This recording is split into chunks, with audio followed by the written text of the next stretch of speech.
So next up tomorrow morning, 6 jurors will be picked as alternates. Attorneys say they want them to stay at the courthouse but separate from the jury as they deliberate.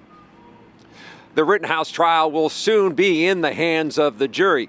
Ben Jordan goes in depth to explain what goes on inside the jury room after they get their instructions.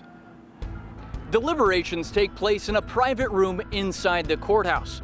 Ultimately, the jury is responsible for returning a unanimous verdict, but legal experts say there is no telling how long it will take to get there. After listening to nearly 2 weeks of testimony, a dozen jurors from Kenosha County will now decide Kyle Rittenhouse's fate.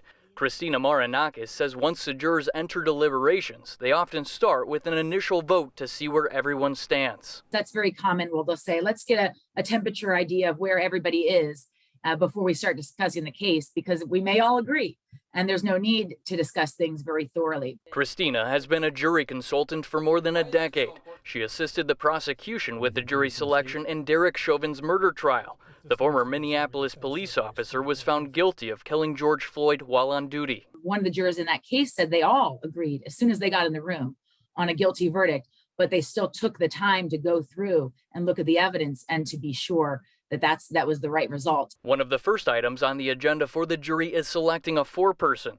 That person is responsible for making sure every juror gets to participate and the discussions remain orderly. During deliberations, the jury discusses the evidence to review the facts of the case and how it pertains to the law. The idea is that they will discuss the evidence, share their opinions with one another, spend time discussing whether they think the prosecution has met their burden of proof, but they don't really get a blueprint for how to go about doing that, other than to just discuss the evidence and listen to one another and keep an open mind. John Gross is a UW-Madison Law School professor who has more than 20 years of experience serving as a criminal defense attorney.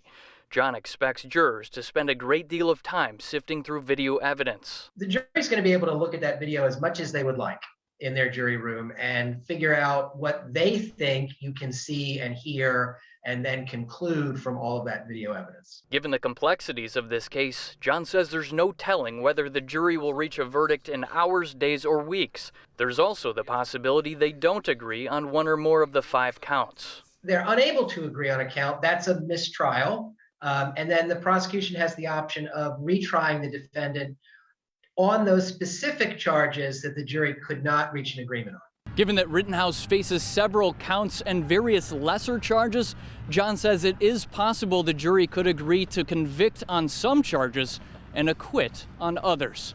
Reporting outside the Kenosha County Courthouse, Ben Jordan, TMJ4 News.